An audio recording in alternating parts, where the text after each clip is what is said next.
Nabali yung sanga ng ating Chinese pumilo, guys. Ayan o, ang dami.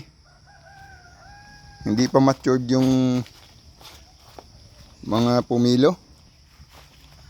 Ayan o. Suha kung tawagin. Nabali ang laking sanga. Oo. Laking sanga niya. Ayan o. Dami dyan yung pumilo natin. Hindi pa matured yung bunga niya. Nagkalaglagan. Sayang. Mga ilang sako to, isa. Yan guys, oh. Sayang. Dami.